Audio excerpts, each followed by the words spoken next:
Alright guys, Scrappy again today. Hope you're doing well and enjoying your day so far. FaZe were back in action tonight after getting embarrassed by the Carolina Royal Ravens yesterday. Today, they played the Vegas Falcons, a series they were expected to dominate, and yes, they did win it, but it was far from smooth sailing, especially down the line. Simp admitting their play is not as good in actual matches as they're seeing in practice right now, and certainly the way they lost the game 3 will be a serious concern, given Falcons' respawn play so far this season. Very much into your thoughts as we go into the winter break in the comments below. Hit the like button if you enjoy, subscribe if you're new as always, I greatly appreciate it. First of all, I don't know what was going on in Los Angeles Thieves warm-up practice today, but yeah, Scrappy tweeted the following and was getting a few interesting replies for sure. But let's talk about his former team, of course, that being the Toronto Ultra. They were in action today as well. They played Miami Heretics. I thought this series was one with some upset potential because Miami are definitely better than their record indicate on some level. My concern, of course, is about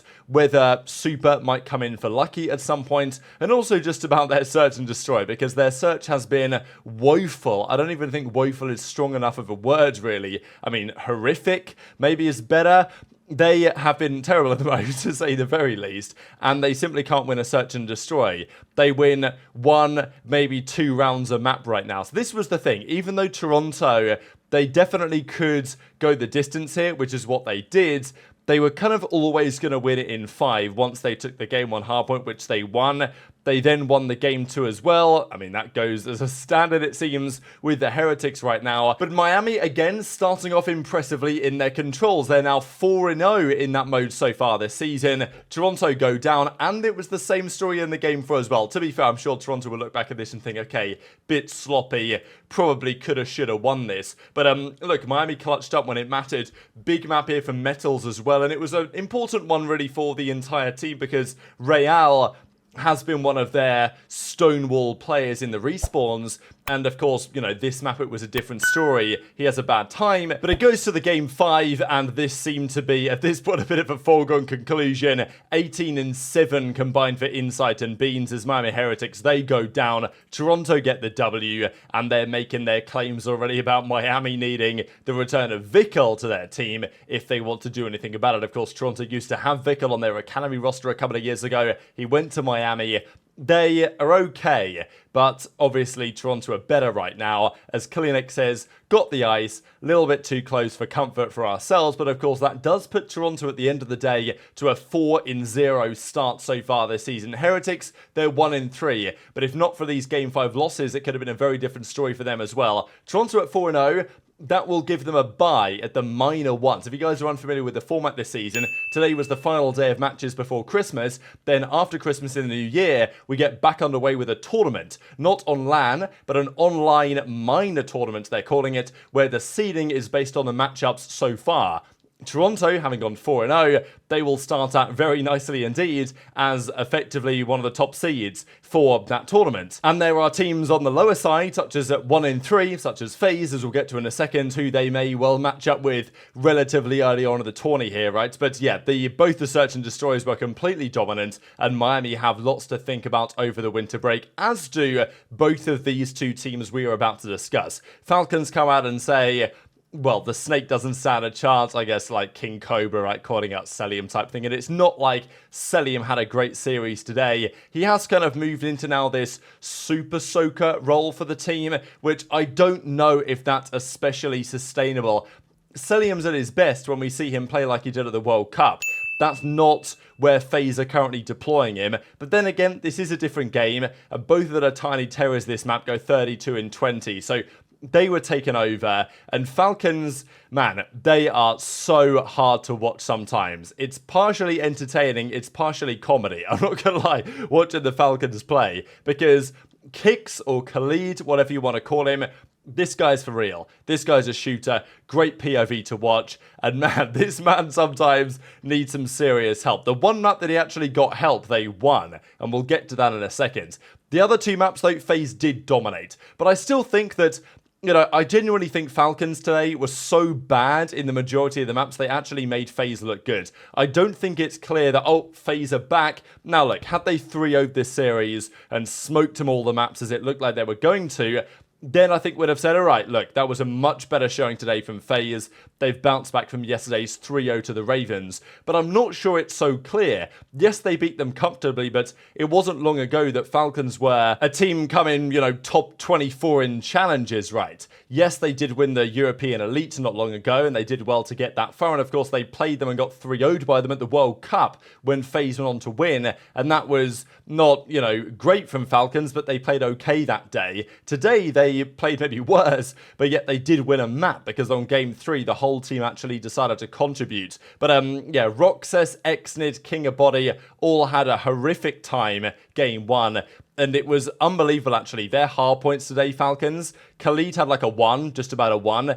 King of Body, Xnid, and Roxas had 0.5s or 0.6s, all of them, across the 2 hardpoint maps today. So they are, like, missing a lot. Not even just in terms of firepower, although they are certainly missing firepower. They are also missing just execution in general in the hardpoint. And, I mean, man, this Search and Destroy was bad. This was a round they never should have lost. They had a 3 versus 2 advantage. Bomb was down.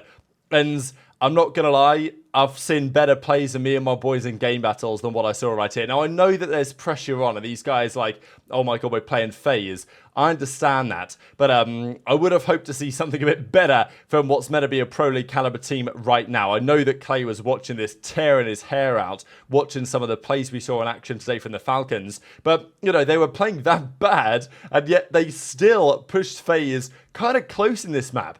To be fair, a lot of that was on Khalid, absolutely turning it around and popping like a 6 spree or whatever he did.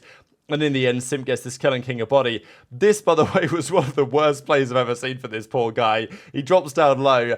I don't know what this guy was doing. He was sliding left, sliding right. He decided not to shoot him. And then Simp came through and decided, okay, I'll put an end to your misery, and took him down for the game. But of course, this poor lad, King of Body, King of Booty, whatever, right? People have been roasting this guy, King of Bodied, I think I'll put it on the thumbnail. There's multiple options for it, and it is rough to watch this guy play at times. I mean, at least in recent memory, we've had some bad CDL players over the year, and I mean this guy no disrespect, but like, he's not CDL level, in my opinion. There's just no way he's CDL level. We've seen some bad players in the league. Mental during Cold War, he came in. Great Gears of War player, great Halo player. COD wasn't quite for him. Even some of the legendary names we talk about, like Fire 40, weren't this bad. No chance. And, I mean, back in the day, Happy, for example, in MW19, he was pretty bad, but he was actually all right, I think, in Infinite Warfare when he was teaming with Llama God and those guys. But, yeah, King of Body is down there. He's down there. And even on the map where Falcons played well, he still had a bit of a stinker. But this was the moment where Khalid is double positive. Roxas and Xnid are getting production. Xnid here was on the Jackal, which definitely I think is the way to do it if you're Falcons, rather than having King of Body as your playmaking sub. I don't think that's going to end especially well. But this map, they won a massive offense here, the Falcons.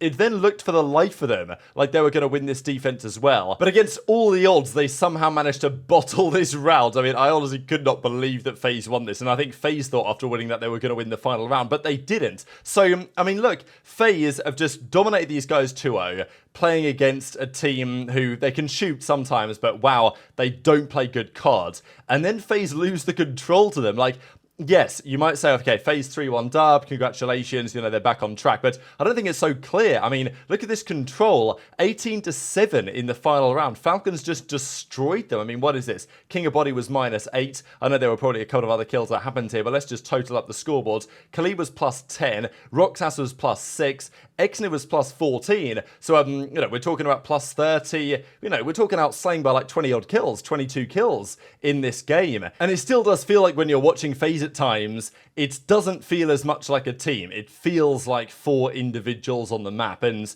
yeah, they beat Falcons today, but I don't think that's necessarily so impressive. And you can tell by Falcons' reaction, they were buzzing. You can tell by FaZe's reaction that they were like, wow, we shouldn't have lost that map, because I think they know the on-paper disparity here. and playing against the way that Falcons played today and not 3-0ing them was, that was a statement for FaZe, I think, on the negative. You can tell the guys are like, wow, we actually really lost that. And to be fair, they came out and absolutely slammed them in the game 4. They put them in the 100-point club to finally get revenge. It was nice to see the energy from the Falcons once they won the control. Here comes Clay, hyping up the boys around the corner. So, yeah, look, I hope there's potential in this team. I think there is potential, but I did have my concerns after the very first weekend that while, yes, they looked okay, fixing some of these problems is far easier said than done, and we are in a position now where if it stays like this, they're not going to be winning a series anytime soon. But they want to respawn against FaZe. They want to search and destroy the other day as well. If they could put it together at the same time, who knows, there might be an opportunity, right? So, yeah, obviously FaZe were getting roasted by many for losing this control, given the way that Falcons were playing on the day. But then FaZe came out the gates and absolutely slammed them on the Vault hardpoint. This wasn't even close. They put them comfortably in the 100-point club to close out the game. Cell nearly had 3 minutes in the hardpoint. Roxas had a real stinker here, and again, it goes back to a situation where Khalid is the only poor man shooting back and nothing else was happening on the map. Clay says, marathon, not a sprint. Long road ahead, says Gersh. And it's a very long road, I would say, in that. Drazah, fair play to him, keeps up the sense of humour and says, look, I got one in me. I got at least one dub on the board here, taking down the Falcons. But if you'd have told me that FaZe would have come into the season, they'd have started 1-3. The only team they beat was the Falcons, and they didn't even 3-0 them. And I said, what are we talking about here? And as Simp says, our scrims don't translate to games. We've got to play with more confidence. So, look, it's not like FaZe are chalked, FaZe are over. We discussed earlier today and last night what this means for FaZe, and I wouldn't say that they've answered all the doubters emphatically as of today. These were the overall numbers. Yeah, FaZe all in the green. Khalid with a 1.23, but we had some rough showings on the other side. King of Body was at a 0.59, Exit at a 0.87, despite the great map 3, Roxas at a 0.78. So, yeah, it got pretty ugly today, and FaZe still, I would say, have some questions to answer over this Christmas New Year period. And the final series we're going to discuss in this one, an absolute banger between New York and the Carolina Ravens again. I mean, since the server problems have seemingly been resolved, yes, Cloud9 look better, but wow, there were some stinking performances here and a reverse sweep to boot as well. The first one here in Black Ops 6. Game 1, Cloud9 get the win. Ravens kept it competitive. Sib made some nice plays at the end to close out the game, but he was actually still woefully negative. I will say it's funny to me, when this Cloud9 team was formed, I said, not so sure about that one. I'm not so sure on the SMGs. Kremp and Mack, is the staying power going to be there? Is the clutch factor going to be there? Both of those boxes have been ticked. So if you tick those boxes, you would expect the team would be pretty damn good. But Attach and Sib have been very underwhelming so far in this title. They win the game 1 despite Slasher going 37-27 and Gwinn going 39-27. Those two are an incredibly dynamic duo right now here in Black Ops 6. Vivid has a tough time. And in the Search and Destroy, to be fair, although Kremp, big clutches here from Kremp. He should not have won this round in a million years, but he does get the dub against Vivid in this one to close out the 3-1 advantage. That swiftly becomes a map victory after an uncharacteristically poor S&D here from Gwinn and TJ. Kremp goes 11-3. Sib, though, was 1-8. Another bit of a stinker. Then we get to the control when Ravens start to mount the comeback. Slasher was on an 8 spree to close out the second round. They got the job done in the end on this one. And then, frankly, they demolished Cloud9 on the Protocol R point to take it to 5. So when Ravens play their game, they are substantially the better team here. But again, look at this. Sib 16-22, Attach 13-24. Look, I had my concerns and my questions on Attach's playstyle last year, but I think looking at the gameplay of today, not even just the respawns, but also here in the final Search and Destroy, the AR's a little bit out of the play, and frankly, down the stretch here, this was not a particularly competitive series. Ravens played in these final 3 maps the way they played against FaZe yesterday, and that is very impressive indeed. So Ravens have come out the gates flying this year. They've beaten everyone they've needed to. It's not always been dominant, but wow, I did not expect Ravens to come out looking this good. I really liked that team when it was formed on paper, but the fact that they're actually putting all the pieces together is actually kind of sensational for the state of the league. This was another round they never should have won. I mean, New York had their chances in this one, but again, they just bottled it in the post-plant. And the fact of the matter is, when you watch Search and Destroy by Cloud9 be played like that, any excuses on ping and server cheese simply don't apply. It may be relevant, sure, but decision making is not affected by ping, and some of the decision making in this was not good at all. Slasher and the rest of the team very excited to be going into the holiday, reckon a 4-0 split. I think the first time in years that Slasher's been in a position like that, and these were the final numbers. Slasher with a 1.3, Gwinn with a 1.3, TJ and Vivid also in the positive, Kremp had a good series, Mack played okay, but Sib at a 0.66, Attach at a 0.78. I know their damage was okay, but what is going on right now with the ARs on the New York squad? Because this is not what we expected when the season began. I feel like chemistry might be playing a factor there. Not especially good teamwork coming out of the Cloud9 side, not able to unleash the talent that is still there. But Ravens seem like a great conversation right now. So the first reverse sweep of the season, very much interested in your thoughts in the comments. We'll discuss Thieves, Minnesota Rocker tomorrow morning. Hit the like button if you enjoyed. Subscribe if you're new. Take care. And I'll see you next time. Jorge said, what if the Falcons called you for a roster spot, 25 mil a year? What? Am I answering? Brother, I'm not just answering.